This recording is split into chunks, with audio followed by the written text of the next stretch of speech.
অবশেষত স্বস্তিৰ নিশ্বাস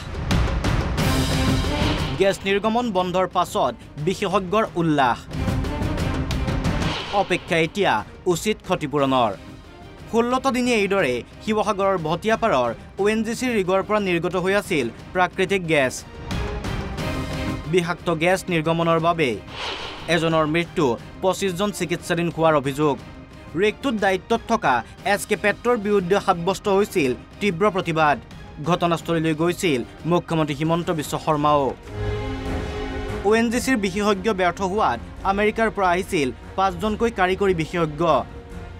অবশেষত 16 দিনৰ অন্তত গেছ নিৰ্গমন বন্ধ হোৱা বুলি আনুষ্ঠানিকভাৱে ঘোষণা কৰে কেন্দ্ৰীয় পেট্ৰলিয়াম মন্ত্ৰী হৰদীপ সিং পুৰীয়ে খবৰটো লাভ কৰি উৎফুল্লিত স্থানীয় লোক কিন্তু 16 দিনে আতংকৰ মাজত পাৰ কৰা ৰাইজে বিচাৰিলে উচিত ক্ষতিপূৰণ যেহেতু ভটিয়াপাৰৰ এই 16টা দিন গৈছে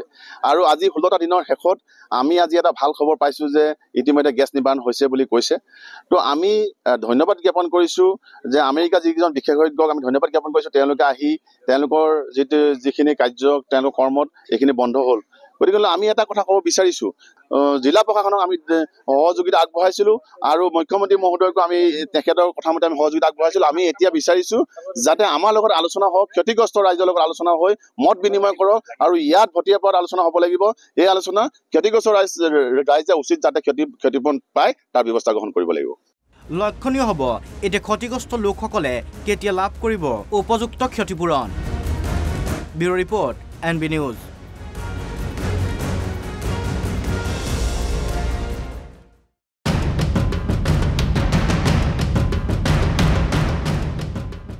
অবশেষত স্বস্তিৰ নিশ্বাস গেছ নিৰ্গমন বন্ধৰ পাছত বিশেষজ্ঞৰ উল্লাস অপেক্ষা এতিয়া উচিত ক্ষতিপূৰণৰ 16টা দিনে এইদৰে শিৱসাগৰৰ ভটিয়াপাৰৰ ONGC ৰিগৰ পৰা নিৰ্গত হৈ আছিল প্ৰাকৃতিক গেছ বিষাক্ত গেছ নিৰ্গমনৰ বাবে এজনৰ মৃত্যু 25 জন চিকিৎসাধীন হোৱাৰ অভিযোগ ৰেকটোত দায়িত্বত থকা SK পেট্ৰৰ বিৰুদ্ধে সাব্যস্ত হৈছিল তীব্ৰ প্ৰতিবাদ ঘটনাস্থলীলৈ গৈছিল মুখ্যমন্ত্ৰী হিমন্ত বিশ্ব শৰ্মাও ONGCৰ বিশেষজ্ঞ ব্যৰ্থ হোৱাত আমেৰিকাৰ পৰা আহিছিল 5 জনকৈ কাৰিকৰী বিশেষজ্ঞ অবশেষত 16 দিনৰ অন্তত গেছ নিৰ্গমন বন্ধ হোৱা বুলি আনুষ্ঠানিকভাৱে ঘোষণা কৰে কেন্দ্ৰীয় পেট্ৰলিয়াম মন্ত্ৰী হৰদীপ সিং পুৰীয়ে খবৰটো লাভ কৰি উৎফুল্লিত স্থানীয় লোক কিন্তু 16 দিনে আতংকৰ মাজত পাৰ কৰা ৰাইজে বিচাৰিলে উচিত ক্ষতিপূৰণ যেহেতু ভটিয়াপাৰৰ এই 16টা দিন গৈছে আৰু আজি 16টা দিনৰ শেষত আমি আজি এটা ভাল খবৰ পাইছো যে ইতিমধ্যে গেছ নিৰ্মাণ হৈছে বুলি কৈছে তো আমি ধন্যবাদ জ্ঞাপন কৰিছো যে আমেৰিকা যিজন বিশেষজ্ঞক আমি ধন্যবাদ জ্ঞাপন কৰিছো তেওঁলোকে আহি তেওঁলোকৰ যিখিনি কাৰ্য তেওঁলোকৰ কৰ্মত এইখিনি বন্ধ হ'ল গতিকে আমি এটা কথা ক'ব বিচাৰিছো জিলা প্ৰশাসনক আমি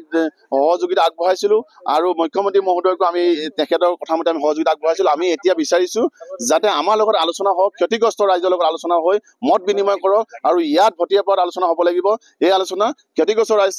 ৰাইজে উচিত যাতে ক্ষতিপূৰণ পায় তাৰ ব্যৱস্থা গ্ৰহণ কৰিব লাগিব লক্ষণীয় হ'ব এতিয়া ক্ষতিগ্ৰস্ত লোকসকলে কেতিয়া লাভ কৰিব উপযুক্ত ক্ষতিপূৰণ ব্যুৰো ৰিপৰ্ট NB নিউজ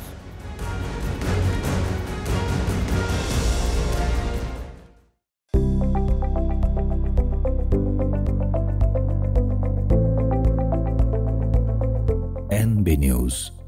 সহজ সৰল ভাষাত নৱভাৰতৰ কথা